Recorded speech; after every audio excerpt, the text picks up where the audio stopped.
Episode 484 one piece का one of the saddest moment, जहाँ पर एस लिटरली मर चुका है। उसके सामने लूफी बैठ के रो रहा है। वो सोच रहा है उसके सामने सब कुछ कैसे हो गया और वो इतना ज्यादा पावरलेस है, वो कुछ कर भी नहीं पाया। वो बहुत ज्यादा रो रहा है। वो उन लोगों की बचपन का एक बात सोचता है। जब वो बहुत ज्यादा रो रहा था, एस आता है, उसे मारता है और कहता है तू रो क्यों रहा है लूफी, तेरे को लगा था मैं मर जाऊंगा, मैं कभी भी नहीं मरूंगा। और ये सोचने के बाद उसे और भी ज्यादा दुख होता है। वो और भी ज्यादा जोर जोर से रो रहा है। और उसके बाद हम लोग गार्प को देखते हैं, वो भी रो रहा है और उसे याद आता है गोल्डी रॉजर ने कैसे बोला था मेरे बच्चे का देखभाल करना। उसका वाइफ मरने के बाद कैसे एस को उसके हवाले कर दिया था, लेकिन वो एस को अच्छी तरीके से बड़ा नहीं कर पाया, अच्छी तरीके से परवरिश नहीं कर पाया और वो उसके सामने मर गया। वो कुछ भी नहीं कर पाया, बस वो देख रहा था। लूफी सोचता है एस ने बोला था अगर हम लोग इस साके को पीते हैं एक साथ तो हम लोग भाई बन जाएंगे। वो दोनों बचपन से एक दूसरे को अपना अपना भाई बोलते हैं, लेकिन उसके भाई को भी वो बचा नहीं पाया। सब लोग देखते हैं एस मरा पड़ा हुआ है। ये देखने के बाद सब लोग को बहुत ज़्यादा दुख होता है। सब लोग बहुत ज़्यादा रो रहे हैं। जो मार्को है वो भी रो रहा है, लेकिन जो व्हाइट बियर्ड है वो कुछ भी नहीं कहता। वो एक जगह पे खड़ा रहता है और सब लोग बहुत ज़्यादा रो रहे हैं, क्योंकि वो लोग यहाँ पर आए ही थे एस को बचाने के लिए और वो ही मर चुका है। और उसके बाद हम लोग शाबुंदी शोतो का सीन देखते हैं। वहाँ पर जितने सारे लोग हैं सब लोग ट्रांसपोंडर स्नेल से जो पॉडकास्ट हो रहा है उसमें देख रहा है और सब लोग कहते हैं सच में पॉडकास्ट डी एस मर चुका है। नेक्स्ट हम लोग लूफी को देखते हैं। वो वहाँ पर ही बैठ के जोर जोर से रो रहा है और वो सोच रहा है उसके सामने ऐसे कैसे हो गया सब कुछ, और उसके दिमाग में बहुत ज्यादा प्रेशर पड़ता है। उसका मेंटल ट्रॉमा बहुत ज्यादा बढ़ जाता है। इतना ही ज्यादा दिमाग में प्रेशर पड़ता है कि वो वहाँ पर बैठ के रो रहा है और वो रोते रोते वहाँ पर बैठ के ही बेहोश हो जाता है, क्योंकि उसके बॉडी में भी बहुत ज्यादा प्रेशर पड़ा है। और ये देखने के बाद जो इवान को है वो कहता है लूफी तो मर जाएगा, क्योंकि वो बहुत ज्यादा डेंजर में है। उसका जो बॉडी है वो झेल नहीं पाएगा। और अचानक से वहाँ पर आ जाता है अकाइनू। वो लावा से ट्रांसफॉर्म करता है और कहता है स्ट्रॉ हैट लूफी अभी तुम्हारा बारी है, तुम्हारे भाई को मैंने निपटा दिया, अब मैं तुम्हें मारूंगा। उसे पंच करता है। दूर से जिम्बे दौड़ती हुई आ रहा है, लेकिन वो कहता है मैं बहुत ज्यादा दूर हूँ, मैं जल्दी वहाँ पर पहुँच नहीं पाऊंगा। लेकिन तभी वहाँ पर मार्को आ जाता है और जो अकाइनू का पावर है वो ब्लॉक करता है और कहता है मैं एस के छोटे भाई को मरने नहीं दे सकता। और तभी वहाँ पर जिम्बे आता है, लूफी को उठा लेता है। मार्को कहता है लूफी को लेके भागो यहाँ से जिम्बे। जिम्बे वहाँ से भाग जाता है और जो मार्को है वो चिल्ला के कहता है एस का जो आत्मा है, उसका जो ऑनर है वो लूफी के बॉडी में जिएगा। सुनो सब लोग व्हाइट बियर्ड पायरेट, हम लोग लूफी को कुछ भी होने नहीं दे सकते, क्योंकि अगर हम लोग लूफी को भी मरने देते हैं तो ये व्हाइट बियर्ड पायरेट का बहुत बड़ा बेइज्जती होगा। तो सब लोग उसके साथ एग्री करते हैं, कहते हैं हम लोग लूफी को मरने नहीं देंगे। लेकिन जो अकाइनू है वो बहुत ज्यादा स्टबर्न है। वो कहता है मार्को तुम मुझे नहीं रोक पाओगे। वो मार्को को एक पंच करता है और उड़ा देता है और उसके पीछे पीछे दौड़ रहा है और कहता है स्ट्रॉ हैट लूफी मैं तो तुम्हें मार के ही दम लूंगा। लेकिन तभी कुछ एलिट सोल्जर चिल्ला के कहते हैं अकाइनू अपने पीछे देखो। अकाइनू लूफी का पीछा करना बंद कर देता है, क्योंकि वो डेंजर फील करता है उसके पीछे। जब वो धीरे धीरे घूमता है देखता है उसके पीछे यामराज साक्षात व्हाइट बियर्ड खड़ा हुआ है। वो कुछ भी नहीं कहता। व्हाइट बियर्ड बहुत ज़्यादा गुस्से में है।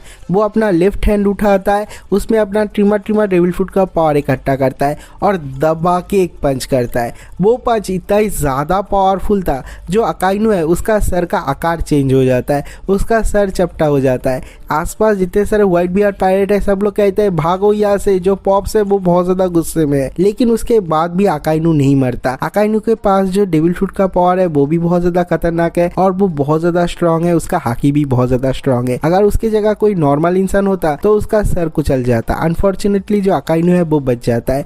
तो व्हाइट बियर्ड एक और बार उसके ऊपर हमला करता है। अकाइनू वहाँ पर गुलाटी मारते हुए साइड में आ जाता है। व्हाइट बियर्ड दौड़ते हुए आता है, अपने स्पीयर से हमला करता है। अकाइनू इस बार भी डॉज करता है और उसके बाद वो भी दौड़ते हुए आता है, व्हाइट बियर्ड के ऊपर हमला करता है, बहुत सारे मुक्के मारता है, पंच करता है। लेकिन जो व्हाइट बियर्ड है वो एक ही हाथ से उसको बहुत ज़्यादा मारता है। और उसके बाद अकाइनू बहुत सारे फायर फिस्ट से अटैक करता है।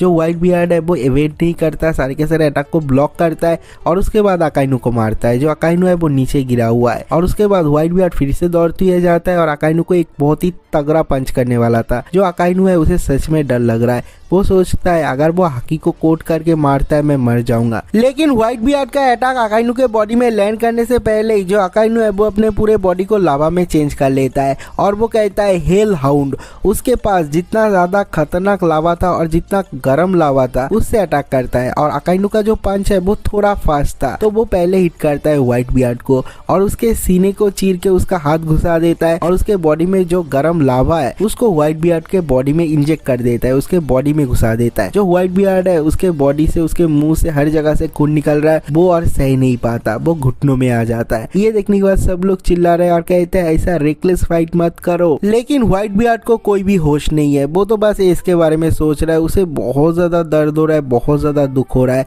वो कुछ भी नहीं कहता, वो बस इसके बारे में सोच रहा है। एस कैसे उसे पुकारता था, कैसे उसके टीम को ज्वाइन किया, कैसे उसके सामने धीरे धीरे बड़ा हुआ, वो अपने बच्चे की तरह मानता था और वो एस उसके सामने मर गया लेकिन वो कुछ भी नहीं कर पाया उसका फादर होने के बाद भी। और उसके बाद ही जो अकाइनू है वो कहता है देखो व्हाइट बियर्ड तुम्हें ना रिजाइन करना चाहिए, तुम बहुत ज्यादा बुढ़े हो चुके हो, अभी तुम एक अच्छे बच्चे की तरह मर जाओ, हम लोगों को ज्यादा परेशान मत करो। लेकिन तभी हम लोग देखते हैं व्हाइट बियर्ड अपनी आंखें खोलता है और उसका आंखें देखने के बाद जो अकाइनू है उसकी फट जाता है क्योंकि वो बहुत ज्यादा डिटरमाइंड है। वो अकाइनू को पकड़ लेता है कॉलर से। अकाइनू अपने आप को व्हाइट बियर्ड के चंगुल से छुड़ा नहीं पाता। जो व्हाइट बियर्ड का ग्रिप है वो बहुत ज्यादा स्ट्रांग है और उसे पकड़ने के बाद उसे आसमान में दे मारता है, आसमान में चला जाता है। ऊपर से जब वो नीचे गिर रहा था व्हाइट बियर्ड अपने हाथ में अपना ट्रिमा डेविल फ्रूट का पावर इकट्ठा करता है और उसको साइड वे में एक तगड़ा हिट करता है। वो हिट इतना ज्यादा खतरनाक था अकाइनू के हड्डियां टूट जाता है और उसके पीछे जितना बड़ा प्लाजा था वो टूट के 2 हिस्सों में बच जाता है और उसके पीछे जितने सारे घर है, जितने सारे शहर है, सब कुछ टूट जाता है। यहाँ तक कि नेवी HQ भी टूट जाता है। आधे से ज्यादा आइलैंड डिस्ट्रॉय हो चुका है और सब लोग कहते हैं अब हम लोग क्या करें। ऊपर से बहुत सारे नेवी के ऑफिसर नीचे गिर जाते हैं और जो नेवी के लोग है और जो पायरेट है उन लोगों के बीच में एक बहुत बड़ा दरार बन जाता है। व्हाइट बियर्ड उस तरफ है जहाँ पर नेवी सोल्जर है और दरार के दूसरी तरफ है व्हाइट बियर्ड पायरेट। उन लोगों को भागने का एक रास्ता बना देता है और जो अकाइनू है वो अभी तक मरा नहीं है, उसे बहुत ज्यादा दर्द होता है, उसके पूरे बॉडी से खून निकल रहा है और वो व्हाइट बियर्ड को गाली देते देते ऊपर से नीचे गिर जाता है। लेकिन उसके बाद भी ये बंदा नहीं मरता। इतना सब कुछ होने के बाद जो नेवी HQ है वो टूटने के बाद जो सेनगोकू है उसे गुस्सा आता है बहुत ज्यादा और वो गुस्से में चिल्ला के कहता है व्हाइट बियर्ड कैसे, तेरे में इतना ज्यादा पावर अभी भी कैसे बचा हुआ है, तू तो मरने वाला है। तो जो व्हाइट बियर्ड है वो हंसते हुए कहता है तूने मेरा असली पावर अभी तक देखा कहाँ पर है, आ जाओ मेरे साथ फाइट करो, मैं करूंगा तुम लोगों के साथ फाइट। बहुत सारे ऑफिसर अभी भी उसके ऊपर कूदते हैं उसे मारने के लिए, लेकिन जो व्हाइट बियर्ड है वो अपना डेविल फ्रूट का पावर फिर से यूज करता है और सब लोग को धो रहा है। व्हाइट बियर्ड इतना बड़ा सेक्रीफाइस कर रहा है उसके बच्चे के लिए, उसके पायरेट ग्रुप के लिए। ये देखने के बाद सब लोग बहुत ज्यादा इमोशनल हो जाते हैं। मार्को पहली बार रो देता है और थोड़ी देर रोने के बाद वो अपने आप को संभाल लेता है, चिल्ला के कहता है सुनो सब लोग, मैं ऑर्डर देता हूँ, सब लोग रिट्रीट करो। अगर तुम लोग यहाँ से नहीं जाते तो जो पॉप्स हमारे लिए सेक्रीफाइस कर रहा है वो जाया हो जाएगा। तो सब लोग रिट्रीट करते हैं, सब लोग बे की तरफ दौड़ रहा है। जो लूफी है उसे लेके भी भाग रहा है जिम्बे, ऐसे बहुत सारे लोग रिट्रीट कर रहे हैं। और जो मार्को है वो कहता है आई एम सॉरी पॉप्स, लेकिन मैं तुम्हारा आखिरी ऑर्डर मान नहीं सकता, मैं यहाँ पर रुक रहा हूँ। अगले सीन में हम लोग व्हाइट बियर्ड को एक्शन में देखते हैं। वो लेफ्ट एंड राइट सब लोगों को पीट रहा है। वो अकेले 1 लाख सैनिक के साथ फाइट कर रहा है। वो सब लोगों को मार रहा है, जो आ रहा है उसको पीट रहा है। उसका डेविल फ्रूट का पावर सब लोगों को दिखा रहा है। सब लोग देख रहे हैं और चौंक रहे हैं और कहते हैं व्हाइट बियर्ड में अभी भी इतना ज्यादा जान कैसे बचा हुआ है, उसे तो कब का मर जाना चाहिए था, लेकिन ये बंदा ऐसे फाइट कैसे कर रहा है। और अगर उसका हेल्थ कंडीशन अच्छा होता और वो अपने प्राइम में होता तो वो क्या क्या कर सकता था। वो ऐसे ही फाइट कर रहा है। कोई चिल्ला के कहता है देखो वहां पर कौन है। हम लोग देखते हैं वहां पर Blackbeard AK Marshall D Teach है। उसे देखते ही जो व्हाइट बियर्ड है वो गाली देता है और कहता है तू यहाँ पर क्या कर रहा है। जो सेनगोकू है वो कहता है तुम लोग यहाँ पर कैसे पहुंचे, मैंने तो देखा ही नहीं। और उसके बाद एक एलिट सोल्जर कहता है देखो वहां पर बस ब्लैक बियर्ड नहीं, उसके साथ कौन कौन है। और उसके बाद सब लोगों को एक एक करके इंट्रोड्यूस किया जाता है। 1 नंबर पे जो बंदा है उसका नाम है ग्रेट बैटलशिप सान जॉन वुल्फ। दूसरा बंदा है करेप्ट किंग अवालो पिजारो। तीसरा बंदा है हेवी ड्रिंकर वास्को शोतो। चौथा बंदा है क्रेसेट मून हंटर कैटरीना डेवोन। 5वें बंदे का नाम है शिरुई द रेन, वो इम्पेल डाउन का जेल मैनेजर है। और इन लोगों ने किसके साथ हाथ मिला लिया, इन लोगों ने ब्लैक बियर्ड के साथ हाथ मिला लिया। अभी सब लोग ब्लैक बियर्ड पायरेट ग्रुप का हिस्सा है। और जो ब्लैक बियर्ड है वो चिल्ला रहा है, हंस रहा है और कहता है तुम लोगों ने इतनी देर बाद हम लोगों को नोटिस किया। और वो चिल्ला के कहता है पॉप्स। वो व्हाइट बियर्ड को अभी भी पॉप्स बुलाता है, अभी भी बाबा बुलाता है और कहता है पॉप्स तुम मर रहे हो, ये देखने के लिए मैं यहाँ पर प्रेजेंट हूँ, मुझे तो बहुत ज़्यादा मज़ा आ रहा है। और जो व्हाइट बियर्ड है वो कहता है हरामज़ादा, और इसके साथ ही ये वाला एपिसोड खत्म हो जाता है। एपिसोड 485 के स्टार्टिंग में हम लोग सेनगोकू को देखते हैं, वो गुस्से में है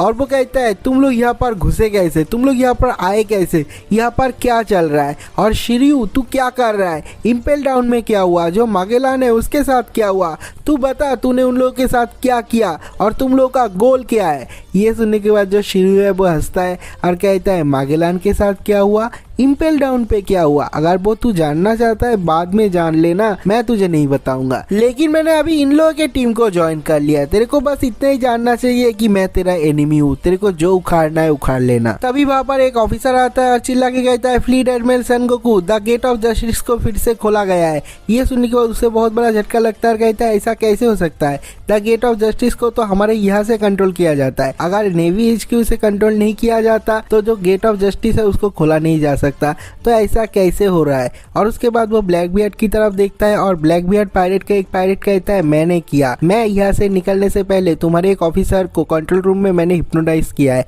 और मैंने इसको ऐसा ऑर्डर दिया है जब कोई नेवी का शिप आता है गेट ऑफ जस्टिस को खोल देना। ये सुनने के बाद ही फ्लीट एडमिरल सेनगोकू को समझ में आ जाता है और कहता है स्ट्रॉ हैट लूफी का टीम भी ऐसे ही घुसा था। तो ब्लैक बियर्ड कहता है ये जो तुम्हारा गेट ऑफ जस्टिस है वो बहुत बड़ा सिरदर्द है, ये बहुत ज्यादा स्ट्रांग है, मैं तो इसे तोड़ भी नहीं सकता, और उसके लिए मेरे को तुम लोगों का ये रिडिकुलस खेल खेलना पड़ा, मुझे तुम्हारे साथ ये वॉरलॉर्ड का खेल खेलना पड़ा और मेरे को वॉरलॉर्ड का टाइटल मिला, तभी मैं गेट ऑफ जस्टिस से होके हुए इम्पल डाउन पे गया और वहाँ पर जाके अपने साथियों को चुरा लिया।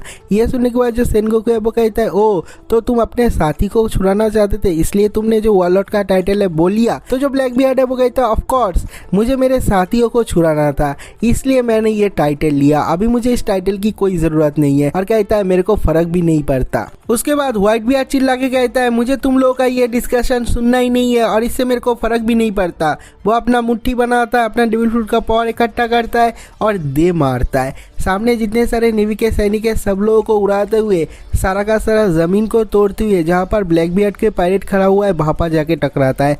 वो लोग बाल बाल बचते हैं, बाहर से निकलता है। जो ब्लैक बियर्ड है वो कहता है अरे ओल्ड मैन तुम तो मुझे मारने ही वाले थे, क्या कर रहे हो, मेरे ऊपर गुस्सा हो क्या। हाँ तुम तो मेरे ऊपर गुस्सा होंगे ही ना, मैंने तुम्हारे बेटे को जो मार डाला। व्हाइट बियर्ड बहुत ज़्यादा गुस्से से ब्लैक बियर्ड की तरफ देखता है और कहता है टीच तू ही एक ऐसा इंसान है जिसे मैं अपना बेटा नहीं बुलाता, मैं तुझे मारूंगा, मार के मैं सारा का सारा हिसाब चुकता करूंगा। जो ब्लैक बियर्ड है वो कहता है ट्राई कर ले बुड्ढे।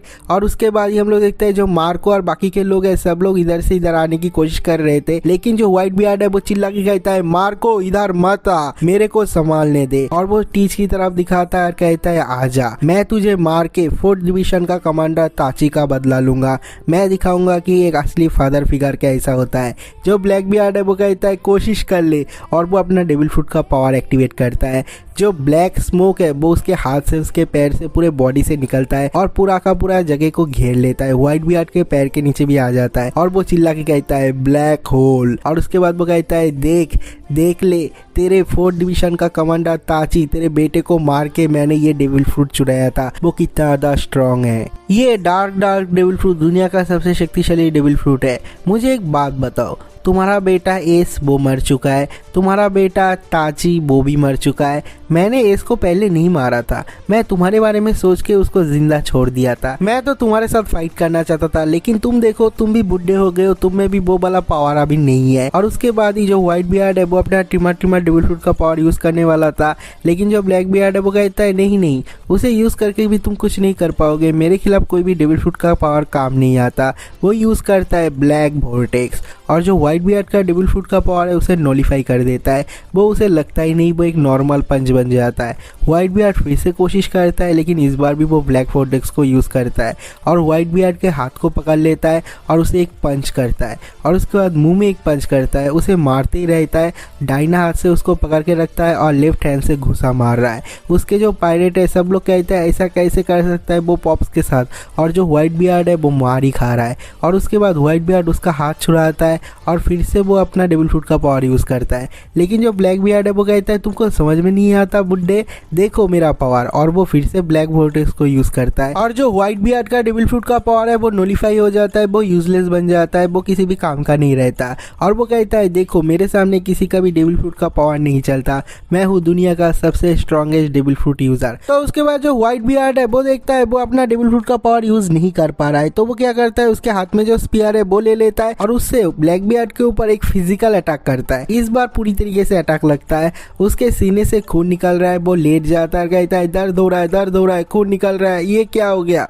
और जो व्हाइट बियर्ड है वो एक ही सेकंड में उसके सामने आ जाता है, एक हाथ को अपने जो स्पीयर है उससे पकड़ लेता है और एक हाथ से उसके गले को दबोच लेता है। जो ब्लैक बियर्ड है वो वहां से अपने आप को छुड़ा नहीं पाता, अपना डेविल फ्रूट का पावर भी यूज नहीं कर पाता। और जो व्हाइट बियर्ड है वो धीरे धीरे अपना डेविल फ्रूट का पावर इकट्ठा करता है और उसे अटैक करने के लिए प्रिपेयर होता है। जो ब्लैक बियर्ड है उसकी फट जाता है और वो चिल्ला के कहता है बाबा बाबा पॉप्स ऐसा मत करो भाई। अभी वो उसको अपना फादर बुला रहा है और कहता है मैं तुम्हारा बेटा हूँ, मुझे तुम नहीं मार सकते, ये इम्पॉसिबल है, प्लीज मुझे मत मारो। लेकिन व्हाइट बियर्ड चिल्ला के कहता है गुस्से में तुझ जैसा मेरा कोई बेटा नहीं है और उसके बाद वो हमला करता है। बहुत बड़ा धमाका होता है, पीछे जितने सारे व्हाइट बियर्ड के पायरेट है सब लोग चिल्ला के कहते हैं हाँ कर दिया पॉप्स, तुमने कर दिया, उस बंदे को मार डाला, उस ट्रेटर को मार डाला। लेकिन हम लोग देखते हैं उसके बाद भी ब्लैक बियर्ड नहीं मरता, आखिरी वक्त पे वो वहां से निकल जाता है। लेकिन उसके बाद भी उसके बॉडी में जितने सारे हड्डियां थे सारे के सारे टूट जाते हैं। वो कहता है साले बुड्ढे तुझ में इतना ज्यादा पावर कैसे है। उसे बहुत ज्यादा दर्द होता है, उसके मुंह से नाक से खून निकल रहा है। जो व्हाइट बियर्ड है वो और कुछ नहीं करता, उसे नहीं मारता। पीछे जितने व्हाइट बियर्ड के पायरेट है सब लोग कहते हैं क्या कर रहे हो पॉप्स, एक और हिट करो, एक और हिट से ही वो मर जाएगा। लेकिन पॉप्स वहां से हिलता भी नहीं, वहां पर जम जाता है। सब लोग कहते हैं पॉप्स वहां पर खड़े क्यों हो। जो मार्को है वो कहता है ऐसा नहीं, व्हाइट बियर्ड वहां पर खड़ा है, पॉप्स वहां पर खड़ा है क्योंकि उसका जो बॉडी है वो नहीं चल रहा। तुम लोग को तो पता है ना उसको कैंसर है और उसका बॉडी बिल्कुल भी अच्छा नहीं है, उसका हेल्थ बिल्कुल भी अच्छा नहीं है। और उसके बाद भी उसके शरीर में कितने सारे घाव है, उसके बॉडी के अंदर सारे के सारे ऑर्गन जल चुके हैं, उसके बॉडी के अंदर लावा है और उसके बाद भी वो इतने टाइम से फाइट कर रहा है अकेले, इसलिए उसका बॉडी जम चुका है, वो अपने बॉडी को हिला नहीं पा रहा। इतना सब कुछ होने के बाद भी, इतना सारा अटैक झेलने के बाद भी व्हाइट बियर्ड अपना विल पावर से अपने बॉडी को हिलाता है, एक एक करके पैर आगे की तरफ बढ़ाता है। उसे इतना ज्यादा गुस्सा आ रहा है कि उसके बॉडी से स्मोक निकल रहा है। और जो व्हाइट बियर्ड है उसे देखने के बाद ब्लैक बियर्ड की फट के हाथ में आ जाता है। वो सोचता है मैं मर जाऊंगा, ये बंदा सच में एक मॉन्स्टर है, मेरे पास मत आ, मेरे पास मत आ। और जो व्हाइट बियर्ड है वो अपने हाथ में फिर से एक और बार के लिए ट्रिमर डेविल फ्रूट का पावर इकट्ठा करता है। और जो ब्लैक बियर्ड है उसे पंच करने ही वाला था, लेकिन जो ब्लैक बियर्ड है वो अपने कमर से बंदूकें निकालता है और उसके ऊपर धड़ाधड़ फायर करना स्टार्ट कर देता है। और जो व्हाइट बियर्ड है उसका पंच उसे हिट नहीं करता और जो ब्लैक बियर्ड है वो कंटिन्यूअसली गोली चला रहा है। पीछे से सब लोग चिल्ला रहे हैं पॉप्स पॉप्स, लेकिन ब्लैक बियर्ड अपना फायरिंग स्टॉप नहीं करता, वो एक के बाद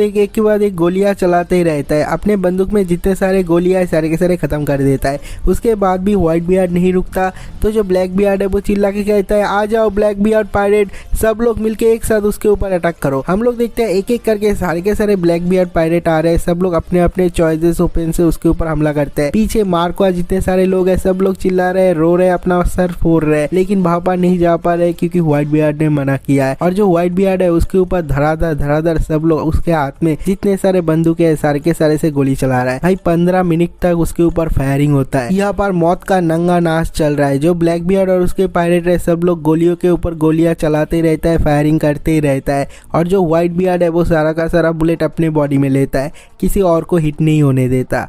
और सब लोग ये सब कुछ देख रहे हैं। जो नेवी के सोल्जर है वो लोग भी चौंक जाते हैं, वो लोग भी कहते हैं अपने लोगों के साथ इतना ज्यादा गद्दारी कैसे कर सकता है। और व्हाइट बियर्ड इस सब के बीच में उसके पास्ट के बारे में सोच रहा है, जब गोल्डी रॉजर के साथ उसने आखिरी बार के लिए मिला था। जो गोल्डी रॉजर है उससे वो पूछ रहा था क्या तू मरने वाला है, सुना है तेरे को कोई डिजीज है। जो गोल्डी रॉजर है वो कहता है हाँ मेरे को एक डिजीज है और मैं बहुत ही जल्दी मर जाऊंगा। क्या तू जानना चाहता है राफ्टेल पे कैसे पहुंचना है, बहुत ही आसानी से मैं तुझे बताऊंगा। लेकिन जो व्हाइट बियर्ड है वो कहता है नहीं मुझे बताने की जरूरत नहीं, मेरा कोई इंटरेस्ट नहीं है, मैं वहां पर कभी जाऊंगा ही नहीं। और उसके बाद जो गोल्डी रॉजर है वो कहता है पता है आजकल नेवी के लोग और बाकी के दुनिया के लोग मुझे क्या बुलाते हैं, मेरे को गोल्ड रॉजर बुलाते हैं। व्हाइट बियर्ड कहता है ये तेरा असली नाम है क्या। वो कहता है अरे नहीं मेरा तो नाम है गोल्ड डी रॉजर। लेकिन वो लोग एक साथ इसको स्पेल करते हैं, वो लोग डी को अलग नहीं करना चाहते। व्हाइट बियर्ड कहता है डी, तुम्हारे नाम के बीच में डी है, इसका मतलब क्या है? आजकल मैं बहुत सारे लोगों से मिलता हूँ जिसके नाम के बीच में डी है।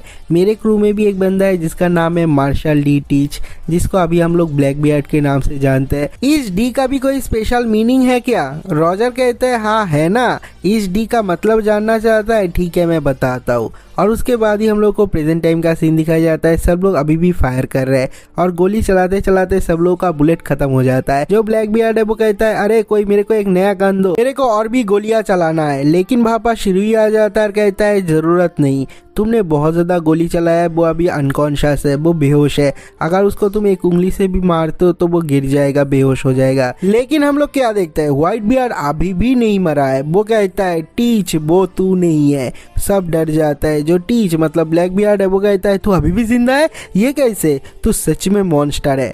व्हाइट बियर्ड कहता है टीच तू वो नहीं है जिसके बारे में गोल्ड रॉजर बात कर रहा था। रॉजर तेरे लिए वेट नहीं कर रहा, उसका जो व्हील है वो तेरे ऊपर पास नहीं होगा। दुनिया में कोई ऐसा है जो कि रॉजर का व्हील को कैरी करेगा और 100 साल हजारों साल बाद कोई ना कोई तो आएगा। और टीच मेरा बात ध्यान से सुन ले, क्योंकि वो इंसान तू नहीं है। 100 साल बाद हजारों साल बाद कोई ना कोई आएगा जो कि गोल्डी रॉजर का पूरा विश फुलफिल करेगा। और उसके बाद वो चिल्ला के कहता है सेनगोकू तुम और वर्ल्ड गवर्नमेंट इसलिए तो डरते हो ना, वो कभी आएगा और सब कुछ ढूंढ के निकालेगा। और जब ढूंढ के निकालेगा इस पूरी दुनिया में बहुत बड़ा वार होने वाला है। मुझे इस वार में कोई भी इंटरेस्ट नहीं है, लेकिन जब वो उसे ढूंढ के निकालेगा पूरी दुनिया का तहस नहस हो जाएगा, पूरी दुनिया का सत्यानाश हो जाएगा। लेकिन मेरा बात याद रखना, ये वार होने वाला है, कोई इसे रोक भी नहीं पाएगा। और उसके बाद वो सांस लेता है और बहुत ही जोर से चिल्ला के कहता है One Piece is real, One Piece सच में एग्जिस्ट करता है। और ये सुनने के बाद सब लोग चौंक जाते हैं। यहाँ पर जितने सारे लोग हैं, मरीन फोर्ड में जितने सारे लोग हैं, यहाँ पे शाबुंदी शोतों पे जितने सारे लोग पॉडकास्ट देख रहे हैं, वो लोग भी चौंक जाते हैं और कहते हैं ये क्या बोला। जो ब्लैक बियर्ड है वो कहता है अरे व्हाइट बियर्ड मरने से पहले तुमने तो एक बहुत ही अच्छा बात बोला। जो व्हाइट बियर्ड के पायरेट है सब लोग फूट फूट के रो रहे हैं, वो लोग कुछ कह भी नहीं पाते। और जो व्हाइट बियर्ड है उसके मुंह से भी कोई आवाज नहीं निकल रहा। वो अपने मन में ही सोचता है मैंने एक बहुत बड़ा जर्नी तय किया, मैं अकेले जर्नी स्टार्ट किया था, लेकिन देखो मरने के टाइम पे मेरे साथ कितने सारे लोग हैं। अभी टाइम आ चुका है मेरे बच्चों गुड बाय बोलने का। वो सोचता है जब वो मिडिल एज का था सब लोग कहते थे तेरे को ट्रेजर नहीं चाहिए क्या? व्हाइट बियर्ड हमेशा ही कहता था मेरे को ट्रेजर नहीं चाहिए। सब लोग कहते थे तेरे को क्या चाहिए? वो कहता है मेरे को बचपन से बस एक ही चीज चाहिए, वो है फैमिली। वो हमेशा से एक फैमिली चाहता था। ना तो वो पायरेट किंग बनना चाहता था, ना तो वो फेम चाहता था, ना तो वो पैसा चाहता था। वो बस एक ही चीज चाहता था, एक लविंग फैमिली। और उसके बाद हम लोग व्हाइट बियर्ड को देखते हैं, वो वहाँ पर ही खड़े खड़े मर जाता है। वो मरने के बाद भी नहीं गिरता। जो ब्लैक बियर्ड है वो कहता है ये बंदा सच में मॉन्स्टर है।